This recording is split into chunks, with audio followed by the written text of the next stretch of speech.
Hello and welcome to another enlightening episode of the African A-List podcast.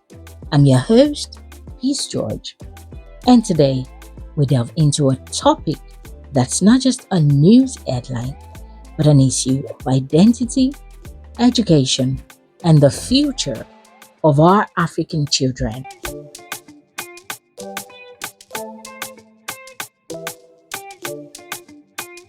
In the spirit of Africa Awareness Week, I've got a lot to talk about.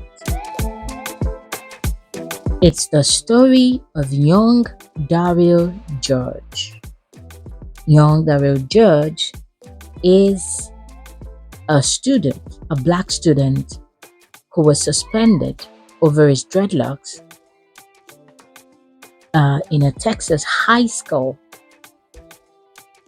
Dario George, 18-year-old boy, referred to EPIC, which is an alternative school program, because of his failure to comply with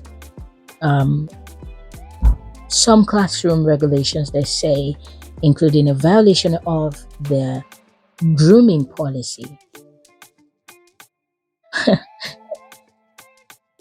Some other news report says because of the length of his dreadlocks.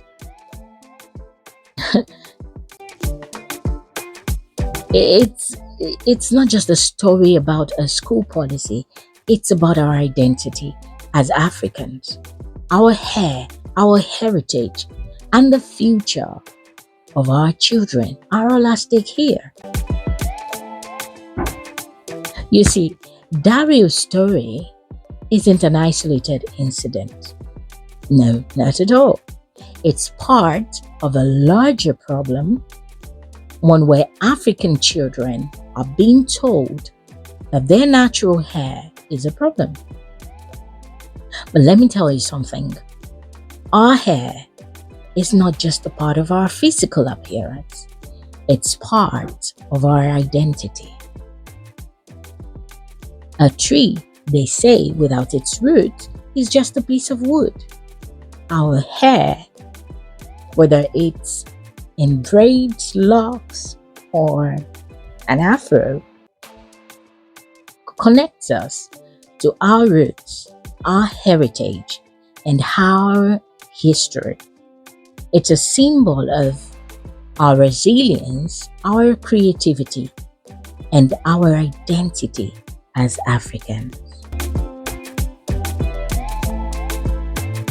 Now, imagine being a young African child like Dario. You go to school, eager to learn, but instead, you're told that the way your hair grows naturally is wrong. It's a message that can damage a child's self-esteem, making them feel like they don't belong, making them feel like they will never even belong. There's another African proverb that says, however long the night, the day is sure to come.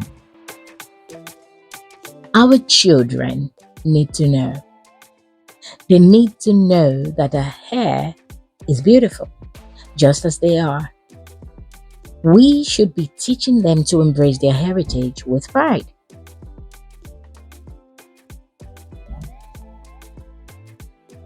Parents and the African community have a significant role to play. It's time for us to rally behind our children, protect their self-esteem, and let them know that they are enough just the way they are. It takes a village to raise a child.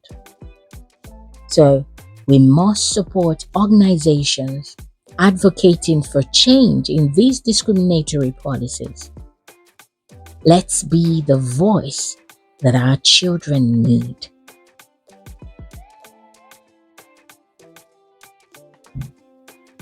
Now, let's talk about the future. If we allow these problems to persist, What kind of message are we sending to our African youth? Discriminatory policies like these can limit their potential and create barriers they may struggle to overcome.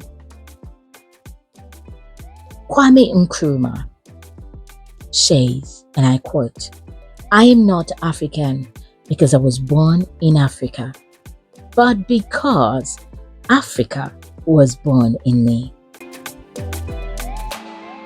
We must ensure that the future generations understand that their identity is a source of strength and pride, not a cause for discrimination. So, my fellow Africans, it's time to stand up against discrimination based on whatever, especially when it's based on something that we have no control over, like our hair, our skin. Let's tell our African children that they're beautiful. Their hair is beautiful and their heritage is beautiful.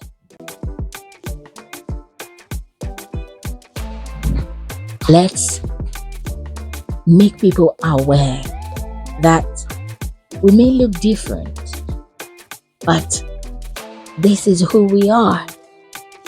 We have accepted it, and they must accept it.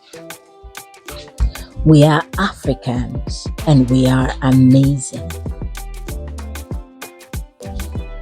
So keep your head up and keep spreading the awareness that Africa has come to stay. This is Africa Ailey's podcast, where African perspectives matter. Thank you for joining me today. And remember, it's time to change the narrative and protect our identity. Until next time, stay empowered.